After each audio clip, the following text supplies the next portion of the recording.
Hammaga assalomu alaykum. Bo'lajak yurist, prokuror, sudyalarim. Xo'p, bugungi mavzuyimiz bu oila kodeksi. Ya'ni bugun siz bilan oila kodeksini ko'rib chiqamiz. Oila kodeksi shunaqangi bir qiziqarli, shunaqangi bir shiddatli, shunaqangi bir sizga kerakli kodekski, shuning uchun men 35 ta qonunchilik bo'yicha darsimni oila kodeksidan boshlashni lozim topdim. Xo'p, oila kodeksini birdan 13-moddasigacha bo'lgan moddalar bu yerda asosan suv va havo, ya'ni ko'pirtirilgan, unchalik kerak bo'lmagan narsalar bor. Ya'ni oilaviy munosabatlarda kimlar qatnashadi, oilaviy munosabatlarda teng huquqlilik, bu narsalarni siz konstitutsiyaviy huquqdan juda ham yaxshi bilasiz. O'shuning uchun bu narsalarga to'xtalmayman.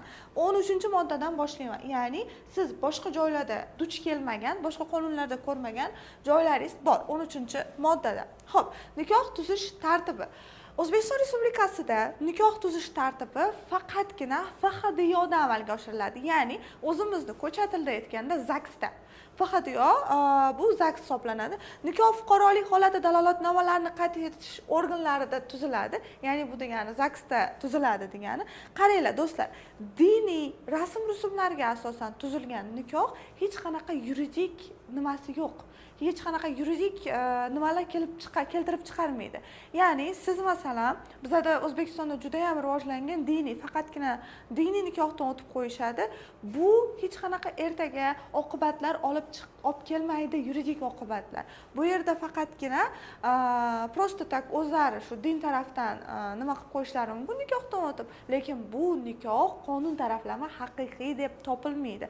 Endi agar nikohni siz ZAGSda emas, ya'ni FHDYoda emas, balki faqatgina mana bunaqa religiozniy qilib, diniy qilib qo'yadigan bo'lsangiz nima bo'ladi? Agarda siz nikohni faqatgina diniy qilib qo'yadigan bo'lsangiz, ertaga eringiz bilan ajrashayotgan bo'lsangiz yoki xotiningiz bilan ajrashayotgan bo'lsa, mol-mulk bo'linmaydi. Hech qanaqa bu yerda nikoh munosabatlari bo'lmagan hisoblanadi. O'shu uchun ham bizda O'zbekiston Respublikasida nikoh FHDYo tomonidan registratsiya qilinishi kerak. Xo'p, endi nikoh tuzish tartibi. Nikoh tuzish tartibi aytib o'tdik, bu FHDYoda bo'lib o'tadi dedik. Endi er-xotin bo'lmoqchi bo'lgan shaxslar nimaga? FHDYoga boradi va ariza topshiradi. Ariza 1 oy ichida ko'rib chiqariladi. 1 oydan keyin shu ZAGS bo'lib o'tadi. Nima uchun 1 oy? 1 oy bu er va xotin bo'lmoqchi bo'lgan odamlar bir-birini yaxshiroq tanib, ko'rib, bilib olishlari uchun beriladigan vaqtdir. Lekin ikkita holat bor. 1 oydan oldin ZAGS bo'ladi, ya'ni registratsiya bo'ladi. Birinchisi bu uzrli sabablar bo'lganda, uzrli sabablar bo'lganda 1 oy ichida, 1 oydan oldin ro'yxatdan o'tkazish mumkin nikohni. Lekin alohida hollarda, demak bu homiladorlik, bola tug'ilishi, bir tarafning kasalligi, bunaqa vaziyatlarda ariza topshirilgan kunning o'zida nikohdan o'tish mumkin ekan. Demak, o'zi umumiy qoidalarga ko'ra nikohdan o'tish 1 oy, lekin alohida holatlarda homiladorlik, bu bola tug'ilishi, bir tarafning kasalligida shu ariza berilgan kunning o'zida ro'yxatdan o'tamiz. Lekin uzrli sabablarda esa 1 oy ichida shu FHDYo sizni nikohingizni ro'yxatdan o'tkazib berishi mumkin bo'lar ekan. Xo'p. Endi fuqarolik holati dalolatnomalarini qayd etish organi nikohni ro'yxatdan o'tkazishga atkaz qilishga, ya'ni yo'q deyishga haqlimi? Ha, haqli. Bu qarorini siz sudga ariza bergan holatda ko'rib chiqishingiz mumkin bo'ladi. Ya'ni to'g'ri, agar sizga nikohingizni ro'yxatdan o'tkazishga yo'q deyishsa, atkaz berishsa, siz to'g'ri sudga murojaat qilib, sud tarafdan nima qilishingiz mumkin bo'ladi. Endi nikoh tuzishning ikkita sharti bor: nikoh yoshi va nikoh ixtiyoriyligi. O'zbekiston Respublikasida nikoh tuzish ixtiyoriydir. Ya'ni sizni hech kim majburlay olmaydi.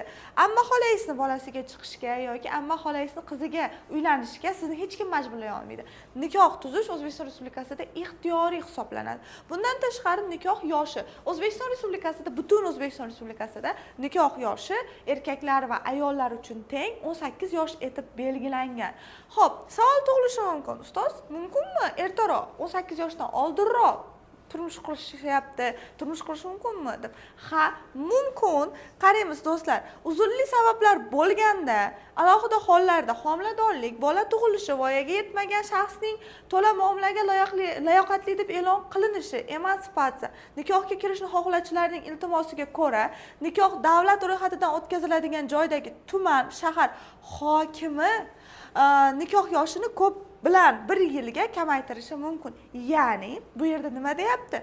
Hokimning ruxsati bilan, tuman shahar hokimining ruxsati bilan siz 1 yilga nikoh yoshini yoshartirishingiz mumkin bo'ladi. Ya'ni 18 yosh deb O'zbekiston Respublikasida 15-moddasida aniq belgilab qo'yilgan bo'lsa, siz uni 18 yoshdan 17 yoshga hokimning ruxsati bilan tushirishingiz mumkin bo'ladi. Bunga e'tiborli bo'lamiz. Endi nikoh tuzishga monelik qiluvchi holatlar. Qaysi holatlarda nikoh tuzish mumkin emas? Qaysi holatlarda nikoh tuzishga ariza bersangiz sizga yo'q degan javob beriladi. Birinchisi bu loqal bittasi ro'yxatga olgan boshqa nikohda turgan shaxslar o'rtasida bo'lsa, ya'ni siz yoki sizga uylanmoqchi bo'lgan odam siz bilan nikohdan o'tmoqchi, lekin siz boshqa odam bilan nikohda уже borsiz, ya'ni FHDYodan shu ZAGSdan o'tgansiz. Bunaqa holat bo'ladigan bo'lsa, nikoh tuzish mumkin emas. Ikkinchisi, nasab shajarasi bo'yicha to'g'ri tutashgan qarindoshlar o'rtasida, ya'ni tug'ishgan, o'gay aka-uka, opa-singillar o'rtasida va farzandlar o'rtasida mumkin emas. Ya'ni birinchi rodli qarindoshlaringiz bilan siz nikoh qurishingiz umuman mumkin emas. Nima uchun bilasiz? Bu meditsina tarafdan ham noto'g'ri hisoblanadi. Ertaga kasallik chiqarishi mumkin. Nogiron farzandlar dunyoga keladi. Uchinchisi bu loqal bittasi ruhiyat buzilishi, ruhiy kasallik yoki aqli zaiflik sababli kasal bo'lsa. Ana qizlar planni olib tashlaymiz, boyvachcha, lekin aqli norozi odamga tegaman degan foydasi yo'q. Aqli norozi odamga turmushga chiqa olmaysiz, aqli norozi qizga uylana olmaysiz, boyvachcha bo'lsa ham. Qonun taraflama berib qo'yibdi. Demak, nikoh tuzishda monelik qiladigan 3 ta shart shular bo'lsa, siz nikoh qura olmaysiz. Nikohlanuvchi shaxslarni tibbiy ko'rikdan o'tkazish. Do'stlar, har bitta nikohdan o'tayotgan shaxs tibbiy ko'rikdan o'tishi shart. Nimaga? Bilamiz, hozirgi kunda juda ham jamiyatimizda har xil yomon kasalliklar juda ham avj olgan. Buning ichiga SPID, VICH kasalliklari ham kiradi va shunaqa vaziyatlar bo'lganki, amaliyotimizda qiz bola, endi bu kasalliklar tan olishimiz kerak, o'g'il bolalarda ko'proq bo'ladi. Qiz bola turmushga chiqqandan keyin erida SPID, VICH kasali bo'lib chiqqan va o'ziga yuqtirib olgan. O'ziga yuqtirib oldi, homilador, ertaga bu bolasiga ham o'tadigan kasallik bo'ladi. O'sha uchun ham davlat nikohlanuvchilar uchun nikohlanuvchilarni shu tibbiy ko'rikdan o'tkazishni majburiy qilib qo'ygan. Qaranglar do'stlar, testda tushadigan joy, tibbiy ko'rikdan o'tish hajmi va tartibi O'zbekiston Respublikasi Vazirlar Mahkamasi tomonidan tasdiqlanadi. Ya'ni sizga test tushishi mumkin.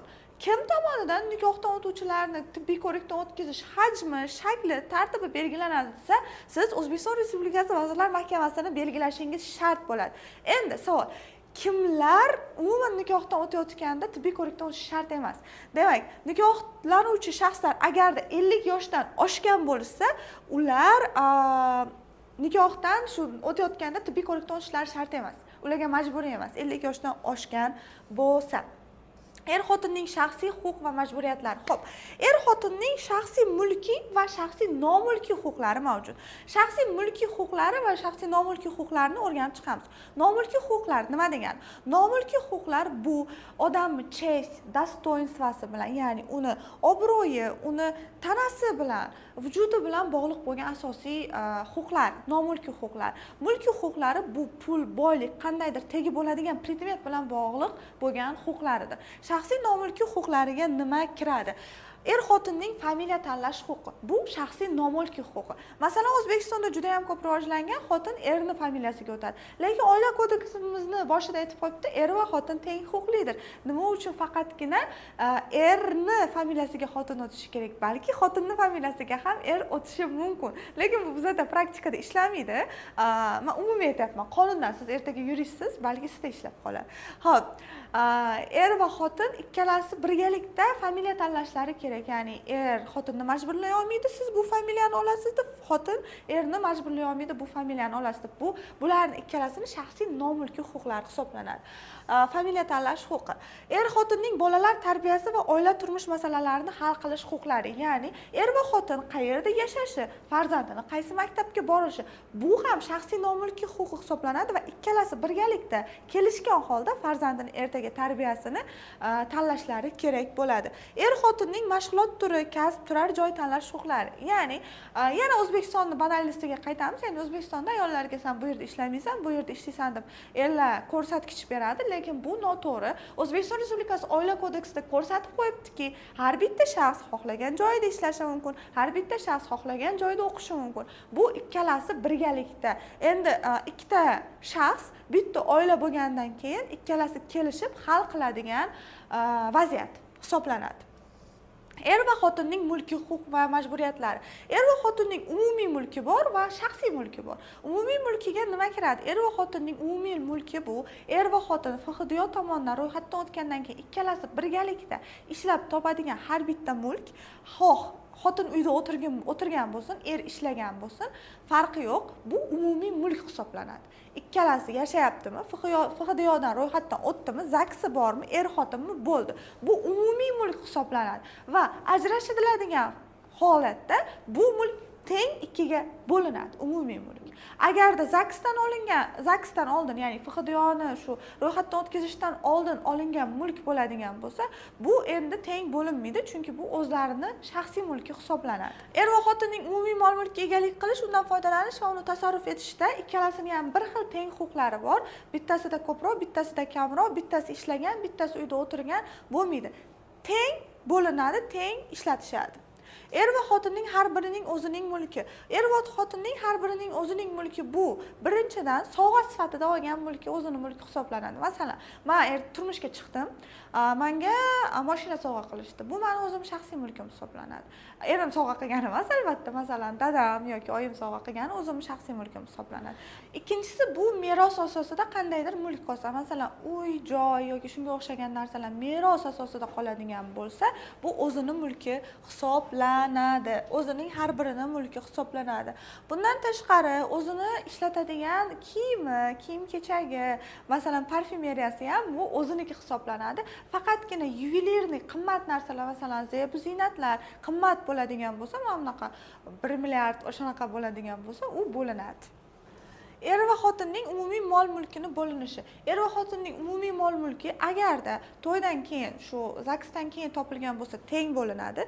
Lekin shunaqa vaziyatlar ham bor, ZAGSdan oldin olingan, ya'ni FHDYOdan oldin sotib olingan narsani ham teng bo'lib ketadigan xotinlar, erlar bor. Qanaqa holatlarda bo'ladi? Agarda siz shu inson bilan ZAGSdan oldin, FHDYOdan oldin birga ishlaganingizni dokazat qilib bera olsangiz, ya'ni isbotlab bera olsangiz, u odam bilan birga shu narsani sotib olganligingizni isbotlab bera olsangiz, u mulk ham umumiy mulk hisoblanadi va bo'layotgan payti teng bo'linadi. Endi qaysi holatlarda umumiy mulkni teng emas, kimgadir ko'proq, kimgadir kamroq bo'lishi mumkin?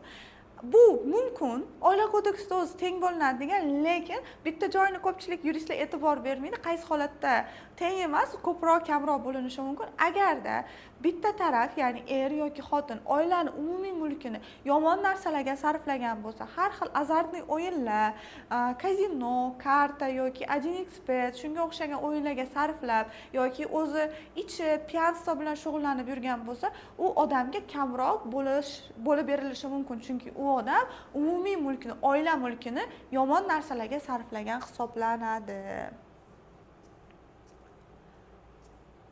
Urushlar bo'lishda aytib qo'yibdi. Bundan tashqari, umumiy mulkni bo'layotgan paytda sud voyaga yetmagan bolalar manfaatlarini o'ylab ham mulkni bo'ladi. Ya'ni voyaga yetmagan bolalar soni nechta, qanaqa ular kun ko'rishadi, nimadan kun ko'rishadi, kim tarafida qolayotgan bo'lsa, ya'ni bolalar ota-onasidan qaysi biri bolaga qaray oladimi? O'shaqa narsalarga ham e'tibor berilishi kerak.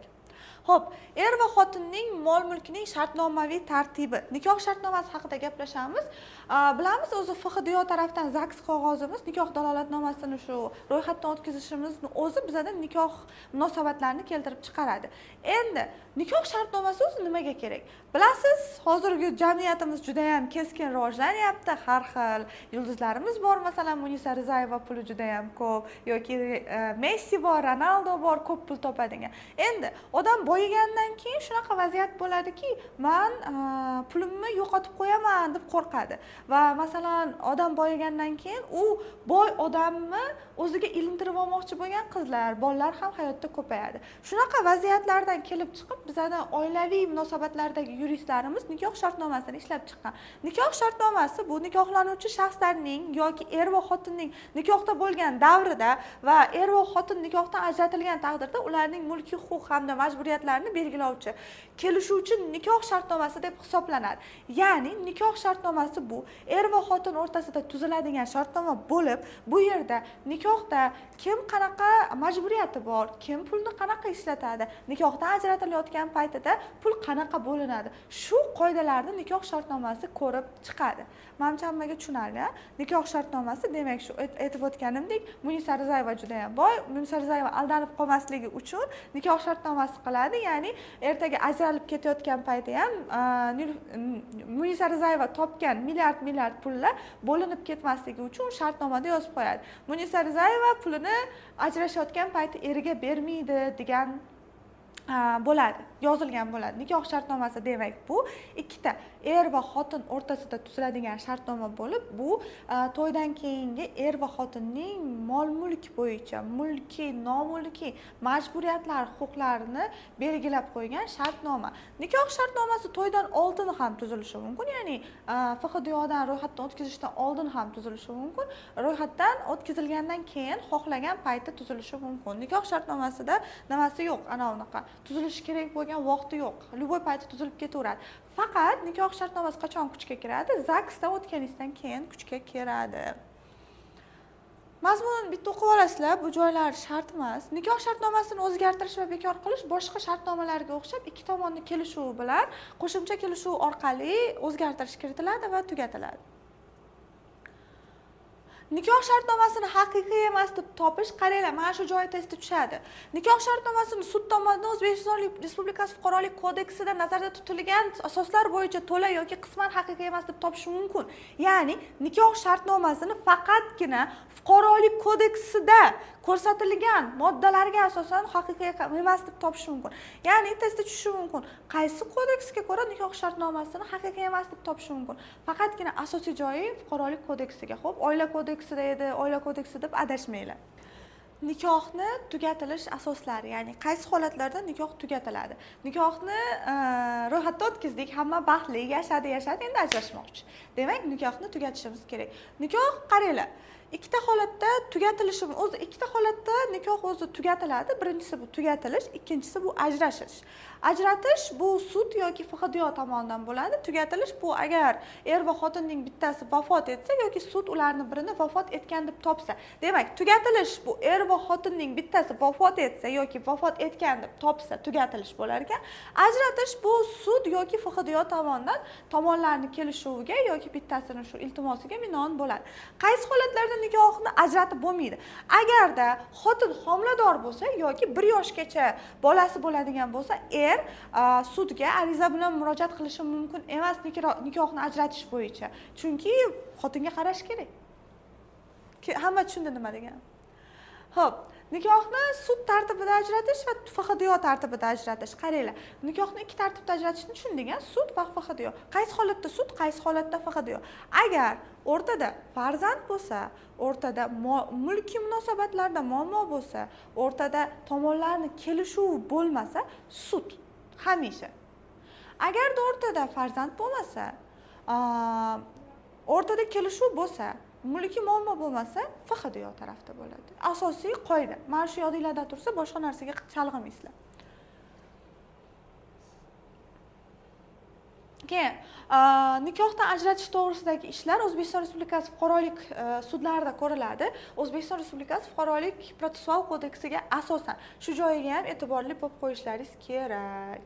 Keyin sud ajratayotgan payti sud plenumini o'qiganman-da, Oliy sud plenumini shu sudlarga oilalarni ajratayotgan payti qarorini unga ko'ra aytayapti.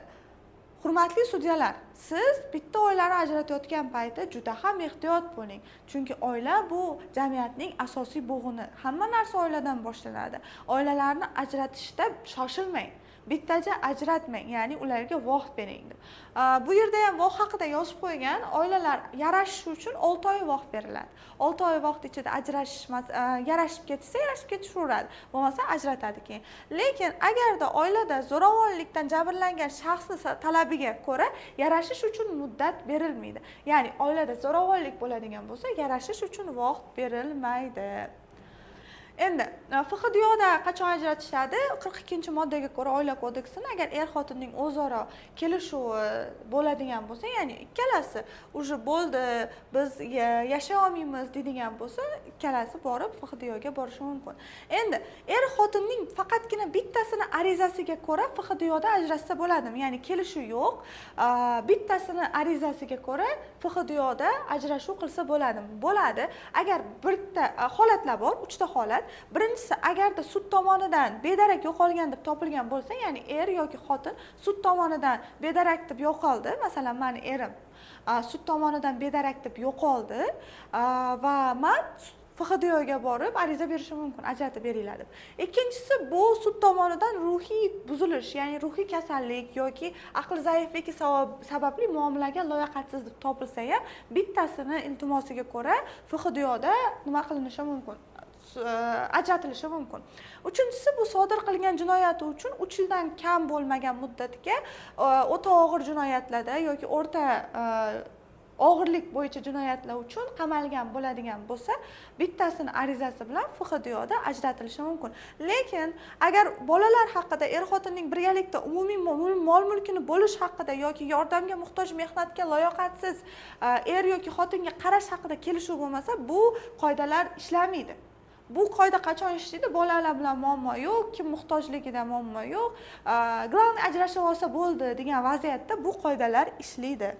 Xo'p, nikohdan ajralishni, tugatishni ko'rib chiqdik. Endi qaysi holatlarda nikohni haqiqiy emas deb topish mumkin? O'zi nikohni haqiqiy emas deb topish nima degani? Nikohni haqiqiy emas deb topish bu nikohdan o'tdi, lekin u nikoh haqiqiy emas. Ya'ni hech qanaqa yuridik oqibat olib kelmaydigan vaziyat bo'ladi. Agar nikoh haqiqiy emas deb topilsa, ikki taraf bir-birini olgan narsalarni qaytarib berish kerak, lekin bu bilmayman endi nikoh holatida qanaqa bo'ladi. Qiz bolaning sha'ni, qadr-qimmati ketib qolgan bo'ladi, lekin bu narsa berilgan bizada Oila kodeksimizda. Xo'p, qaysi holatlarda nikoh haqiqiy emas deb topiladi? Birinchi, soxta nikoh tuzilganda, ya'ni yoki xotin ulardan biri oila qurish uchun emas, balki faqatgina galochka uchun oila qurganda bu nikoh haqiqiy emas deb topiladi. Ikkinchisi, nikohlanuvchi shaxslardan biri tanosli kasalligi, ya'ni VIH, SPID, har xil shu immunitet tanqisligi virusi, har xil kasalliklar bilan chalinib, uni sir tutib to'ydan keyin oshkor bo'ladigan bo'lsa, nikoh haqiqiy emas deb topiladi va haqiqiy emas deb topilgan nikohda o'zi nikohni sud tomonidan faqatgina haqiqiy emas deb topish mumkin va nikoh haqiqiy emas deb topish haqida sudning qonuniy kuchga kirgan hal qiluv qaroridan nusxa berilayotganda pasportga yoki shaxsni tasdiqlovchi boshqa hujjatga tegishli belgi qo'yiladi. Ya'ni sud tomonidan demak nikoh haqiqiy emas deb topiladi va pasportga yoki boshqa biometrik shu ID kartaga galchka qo'yilishi kerak, что nikoh haqiqiy emas, nikohi yo'q deb. Voyaga yetmagan bolalarning shaxsiy nomulkiy huquqlari. Voyaga yetmagan bolalarda qanday huquqlar bor? Birinchisi, bu bolalarning oilada yashash va tarbiyalanish huquqi.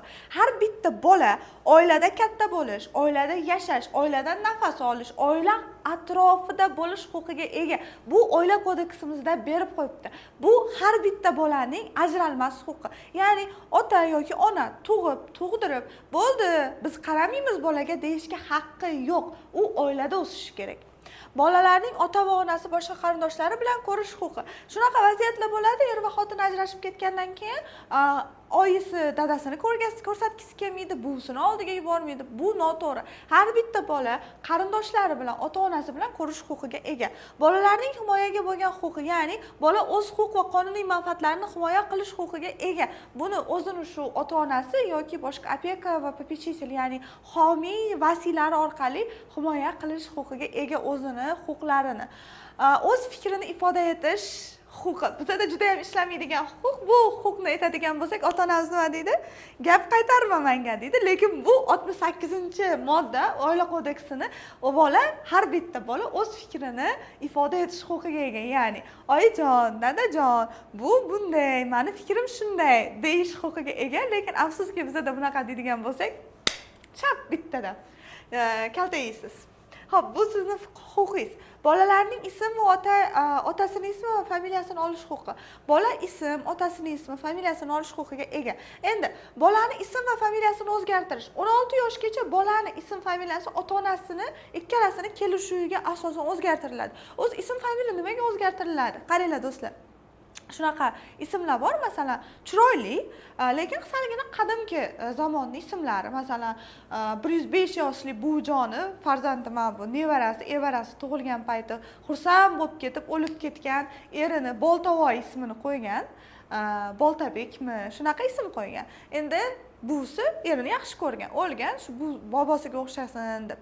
Lekin bola katta bo'lyapti, maktabda, bog'chada bullingga uchrayapti. Ya'ni gapini nima bolta deyishyapti, chopar deyishyapti, chopqi, o'shanaqa narsa qilib bolani bulling, ya'ni bola o'zini depressiyaga tushyapti. Shunaqa vaziyatda ota-onasi kelishgan holatda bolani shu mana bu miyasini, aqliy o'sishini, ya'ni uni baribir yaxshi tarzda rivojlanishini o'ylagan holda ismini o'zgartirishlari mumkin. 16 yoshidan bolani o'zining nimasini olish kerak, ruxsatini olish kerak. Demak, 16 yoshgacha ota-onasi hech kim ruxsatisiz o'zgartiradi. 16 yoshga yetgach bola ota-onasi va farzandni roziligi kerak bo'ladi. 18 yoshda bolani o'zi hech kimdan roziliksiz o'zgartirishi mumkin. Ota-onaning shaxsiy nomilkiy huquq va majburiyatlari, bu yerda o'sha ota-ona huquq va majburiyatlari tengligi, ya'ni ota-ona farzandga qarashga bir xil teng, bir xil javobgar. Onasi ovqat berdimi, dadasi, demak, darsini qildirib qo'yishi kerak. Bir xil bo'lishi kerak. Aliment huquqlarini, aliment majburiyatlarini ko'rib chiqamiz. O'zbekiston Respublikasi Oila kodeksiga ko'ra, ota-ona farzandini shu boqishga, ya'ni voyaga yetmagan bolalariga ta'minot berishi shart. Bu ota-onaning majburiyati. Bilasiz, majburiyat va huquq bor. Huquq bu biz qilishimiz mumkin bo'lgan narsalar, lekin xohlasak qilamiz, xohlasak qilmaymiz. Majburiyat bu qilishimiz majburiy bo'lgan narsalar. Demak, bolaga qarash bu ota-onaning majburiyati hisoblanadi. Uni ta'minot berish. Ota-ona ajrashib ketgandan keyin nima bo'ladi? Ko'pincha holatlarda dadasi bolasiga qaragisi kelmaydi, oyisi bolasiga qaragisi kelmaydi. Shu uchun Fuqarolik kodeksi aliment tushunchasini berdi. Aliment bu summa, ya'ni pul miqdori, shu kimga ta'minot kerak bo'lsa, shu tarafga beriladigan summa hisoblanadi. Endi alimentni kim to'laydi? Faqat ermi yoki faqat ayolmi? Ikkalasi ham to'lashi mumkin. Bola kim bilan qolgan bo'lsa, bola qolgan tarafga, bola kim bilan qolmagan taraf aliment to'lashi kerak bo'ladi. Voyaga yetmagan bolalarga to'lanadi. Voyaga yetmagan bolalarga aliment to'lash va ularga ta'minot berishda ota-onaning majburiyati tengdir. Ya'ni ota-ona aliment to'lashda teng to'lashi kerak bo'ladi. Kim bilan qolgan, ya'ni faqat ona to'laydi, faqat ota to'laydi degan gap yo'q.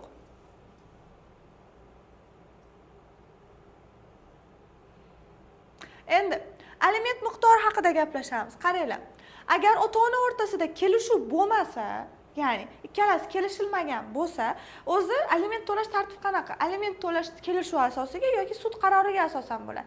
Agar ota-ona o'rtasida kelishuv bo'lmasa, ta'minot uchun sud tomonidan ota-onaning har oydagi ish haqi yoki boshqa daromadining bir bola uchun 4dan 1 qismi, ya'ni 25% ajratiladi. Agar bitta bola bo'ladigan bo'lsa, 4dan 1 qismi oyligini, yo boshqa daromadini, biznes bilan shug'ullansa, biznesdan keladigan daromadini 4dan 1 qismi 25% ajratiladi. Masalan, oyligi 2 million bo'ladigan bo'lsa, 500 ming so'm bir bola uchun ajratilishi kerak bo'ladi.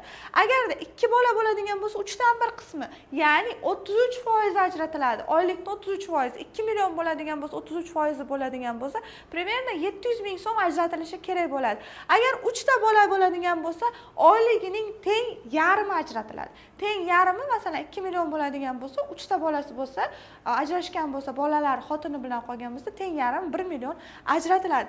Lekin bizda shunaqangi bir zo'r otalar borki, men o'zim yuridik klinika, Toshkent davlat yuridik universitetida yuridik klinikada ishlagan paytim, amaliyot o'tagan paytim ko'rganman. Nima qilishgan? Eng kam oylikli ishga joyga borganda, uni ham yarim stavka qilib qo'ygan. 500 ming oylik qilib qo'ygan, 3 ta bolasi bor, 3 ta bolasiga 250 ming so'm beradi. 3 ta bolasiga. Qonun shunaqa vaziyat bo'lmasligi uchun har bir beriladigan, ya'ni har bir bolaga beriladigan summa, har bir bola uchun ajratiladigan summa O'zbekiston Respublikasi da belgilangan mehnatga haq to'lashning eng kam miqdorining 26,5% dan kam bo'lmasin degan. Demak, nimadan ekan? O'zbekiston Respublikasida belgilab qo'yilgan mehnatga haq to'lash ning eng kam miqdorining 26,5% dan kam bo'lmasligi kerak bitta bolaga. Masalan, hozir MRZP, ya'ni mehnatga haq to'lashning eng kam miqdori 1,5 million deb hisoblasak, shuni 26,5% dan kam bo'lmasligi kerak har bitta bolaga beriladigan summa. Tushunarli, ha? O'zi berib qo'yibdi mana har bittasini nimasini, protsentini, oylikdan kelib chiqib qancha to'lashini. Lekin agarda moshennichество qilib qanaqangidir boshqa joyga, oyligi kam joyga kirib qo'yadigan bo'lsa, har bitta bolaga beradigan puli 26,5% dan kam bo'lmasligi kerak. Mehnatga haq to'lashning eng kam miqdoridan 26,5% dan kam bo'lmasligi kerak. Bu joyga e'tiborli bo'lasizlar. Endi nafaqat bola, ota-ona bolaga majbur qarashga, balki voyaga yetgan bola qarib, o'z kuchini yo'qotgan ota-onaga qarash ham majburiyat. Bu aliment to'lash kerak bo'ladi. Endi alimentni hamma ota-onalar to'latmaydi. Bizda dunyo shunaqa. Ota-onalarimiz sog' bo'lsin, juda ham bizda u narsa rivojlanmagan. Masalan, Amerika, Angliyada bilasizlar, bolalarini shunaqangi qiynab qo'yishadi. Bizda unaqa emas, lekin bizda qonunchilikda bor, ota-onaga ham bolalar ta'minot berishi kerak. Bizda ham berib qo'yibdi, ota-onaga beriladigan ta'minotning foizi 11,75% dan kam bo'lmasligi kerak. 11,75% dan kam bo'lmasligi kerak bitta shu ota-onaga beriladigan bolani puli. Tushunarli? Aliment miqdorini kamaytirish yoki aliment to'lashdan ozod qilish. Aliment miqdorini kamaytirish mumkin. Bolaga beriladigan aliment miqdorini ham, ota-onaga beriladigan aliment miqdorini ham kamaytirish mumkin. Qanaqa situatsiyada? Shunaqa vaziyat bo'lgan, bilasizlarmi? Xo'p, bolaga beriladigan aliment miqdori kamaytirilishi mumkin. Qaysi holatda? Masalan, bitta erkak kishi uylandi, bola tug'dirdi. Birinchi turmushidan 3 ta bolasi bor. O'zi qonunchilikka ko'ra oyligini 50% ni berishi kerak. To'g'rimi? Lekin u kishi uylandi yana ikkinchi turmushga va yana 2 ta bolali bo'ldi u yerda. U yerda o'sha 33% ni berishi kerak oyligini. Endi u kishi ajrashib, bu haqiqiy real case bo'lgan narsa. 3-chi uylanganda 5 ta bolaga aliment to'layapti, plus o'zini bolasini ham boqish kerak bu yerda, ya'ni o'zini qaramog'idagi bolalar. Shu holatlarda aliment miqdori kamaytirilishi yoki ozod qilinishi mumkin, bularni vaziyatidan kelib chiqqan holda. Lekin bunaqa caselar kam, alimentni yaxshigina oladiganlar ham bor, ololmayotganlar ham bor. Xo'p, bu narsa sizda hozir asosiy narsa emas, men prosta shu alimentni miqdorini kamaytirishni tushuntirib berdim. Do'stlar, ko'proq o'qiyotgan paytinglarda meni go'simni eshitib, mana shu darsimni ko'rib o'qinglar, bo'yab olinglar oila kodeksini, chunki bu sizlarga juda ham kerak bo'ladi. Asosiy joylarini, testda tushish ehtimoli bor joylarini, sizlar bilan bog'liq joylarini tushuntirib berdim. Inshaalloh shuni ichidan sizlarga test tushsin va shuni ichidan bilib chiqinglar, 1 ball olinglar shu bitta savolinglar to'g'ri chiqib. Hammaga kattakon rahmat. Oila kodeksi bo'yicha darsimiz tugadi. Bu birinchi darsimizda kamchiliklar bo'ladigan bo'lsa, vaqtlar olgan bo'lsak, rozi bo'lasizlar. Fikrlaringizni izohlarda yozib qoldiringlar. Har bittangizning fikringizni o'qib chiqaman.